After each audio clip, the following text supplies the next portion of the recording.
तो आज था WWE मंडे नाइट रो का एपिसोड, जो रेसलमेनिया के बाद पहला मंडे नाइट रो का एपिसोड था। और शो पर बहुत ही बड़े धमाके हुए, क्योंकि शो पर रैंडी ऑर्टन ने RKO लगाया जॉन सीना के ऊपर।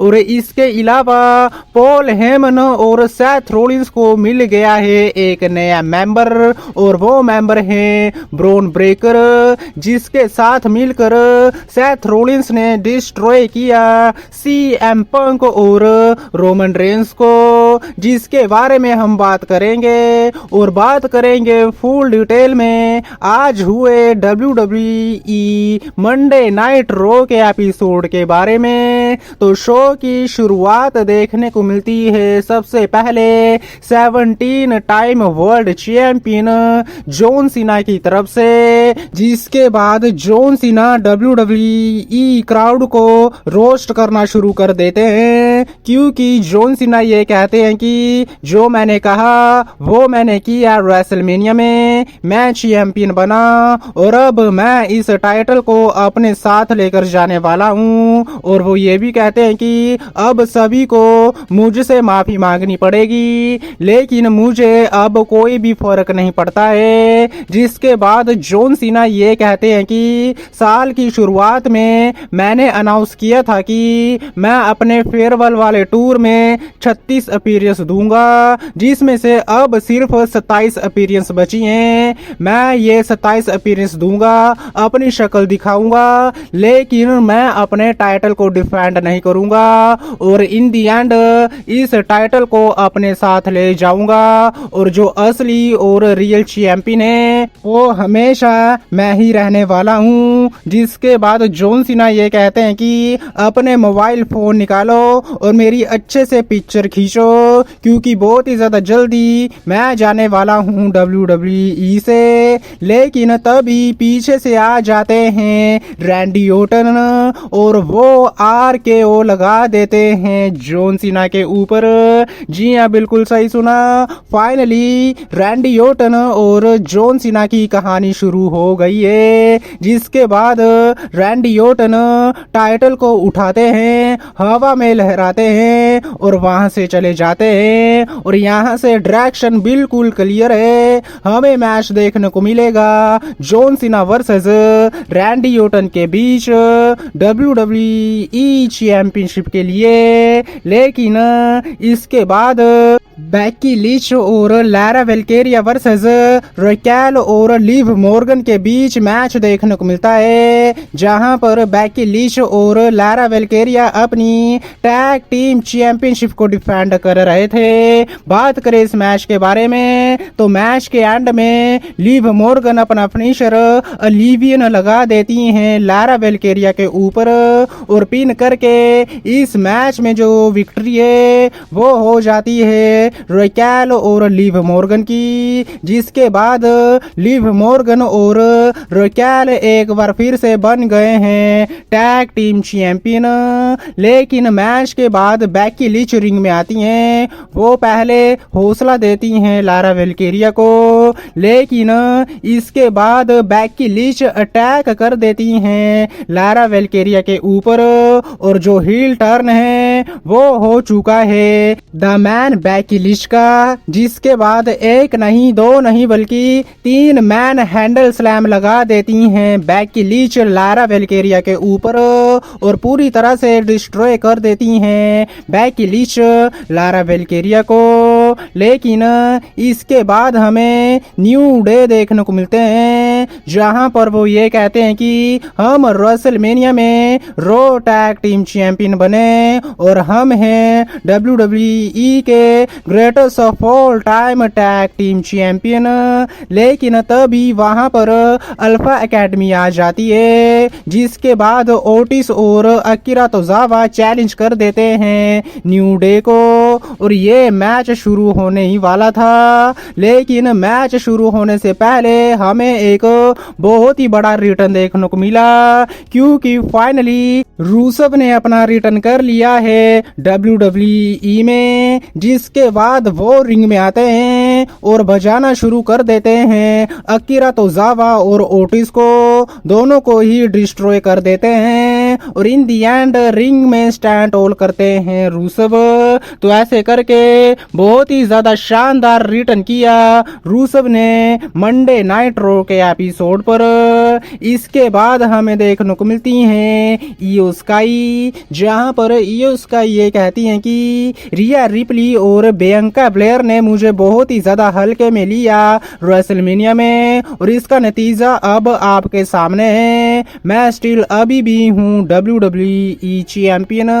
लेकिन तभी वहां पर निकल कर आती हैं NXT चैंपियन स्टेफनी वेकर और वो एक मैच के लिए चैलेंज कर देती हैं इयो स्काई को, जिसके बाद इन दोनों के बीच मैच होता है। मैच बहुत ही बढ़िया रहा, लेकिन मैच में रोक्सेन प्रेज और जूलिया आ जाती हैं। दोनों मिलकर स्टेफनी और इयो स्काई के ऊपर अटैक कर देती हैं, जिसके चलते मैच डिस्क्वालिफिकेशन वे में एंड हो जाता है। लेकिन तभी वहां पर रिया रिप्ली आती हैं और वो सेव करती हैं इयो स्काई को, जिसके बाद रोक्सेन प्रेज और जूलिया को वहां से भागना पड़ जाता है और इन दी एंड रिंग में स्टैंड होल्ड देखने को मिलता है रिया रिप्ली की तरफ से और वो कन्फ्रंट भी करती हैं इयो स्काई को। इसके बाद हमें देखने को मिलते हैं new WWE world heavy weight champion Jey Uso. लेकिन यहाँ पर हमें सैमी जेन का रिटर्न भी देखने को मिला, जिसके बाद जिमी ऊसो भी रिंग में आए और इन तीनों के बीच हमें एक बहुत ही बड़ा सेलिब्रेशन देखने को मिलता है जे ऊसो की रेसलमेनिया की जीत को लेकर। इसके बाद गुंथर देखने को मिलते हैं जो बहुत ही ज्यादा गुस्से में होते हैं और अपना जो गुस्सा है उसको निकालते हैं पैट मैकफी और माइकल कोल के ऊपर, जिसके बाद गुंथर की दोनों के साथ धक्का मुक्की शुरू हो जाती है और गुंथर माइकल कोल को स्लीपर होल्ड में डालने की कोशिश करते हैं, लेकिन पैट मैकफी सेव करते हैं माइकल कोल को। लेकिन तभी गुंथर पैट मैकफे को स्लीपर होल्ड में डाल देते हैं और पास आउट करवा देते हैं, जिसके बाद सिक्योरिटी गार्ड्स वहां पर आते हैं और वो सेपरेट करते हैं गुंथर को। लेकिन गुंथर ने डिस्ट्रॉय कर दिया पैट मैकफी को। लेकिन इसके बाद डोमिनिक मिस्टीरियो वर्सेस पेंटा के बीच मैच हुआ, जहां पर डोमिनिक मिस्टीरियो अपनी इंटरकॉन्टिनेंटल चैंपियनशिप को डिफेंड कर रहे थे पेंटा के अगेंस्ट। बात करें इस मैच के बारे में तो रिंग साइड पर फिन बैलर और कार्लिटो थे जो लगातार मैच में इंटरप्ट कर रहे थे। लेकिन इस मैच में हमें जेडी मैकडोना का रिटर्न देखने को मिला और उन्होंने डिस्ट्रैक्ट कर दिया पेंटा को, जिसके बाद डोमिनिक मिस्टीरियो ने 619 और फ्रॉग फ्लैश लगा के पिन करके इस मैच को जीत लिया और अपनी इंटरकॉन्टिनेंटल चैंपियनशिप को डिफेंड कर लिया। लेकिन फिन बैलर के जो एक्सप्रेशन थे वो थोड़े से अलग थे, क्योंकि हम सबको पता है कि बहुत ही ज्यादा जल्दी फिन बैलर का भी पत्ता कटने वाला है जजमेंट डे की टीम से। लेकिन शो पर हमें जेडी मैकडोना का रिटर्न देखने को मिला। लेकिन बात करें शो के मेन इवेंट के बारे में तो यहाँ पर हमें पॉल हेमन और सेथ फ्रीकिंग रोलिंस देखने को मिलते हैं। दोनों ही रिंग में आते हैं, जिसके बाद सेथ रोलिंस कुछ कहने की ट्राई करते हैं, लेकिन तभी वहां पर आ जाते हैं best in the world CM पंक और वो मारना शुरू कर देते हैं सेथ रोलिंस को, जिसके बाद पॉल हेमन को भी मारने की ट्राई करते हैं CM पंक, लेकिन पीछे से आकर सेथ रोलिंस स्टॉम्प दे मारते हैं CM पंक के ऊपर, जिसके बाद सेथ रोलिंस और पॉल हेमन स्टैंड होल्ड करते हैं और पॉल हेमन ये कहते हैं कि सेथ रोलिंस होने वाला है नेक्स्ट WWE चैंपियन।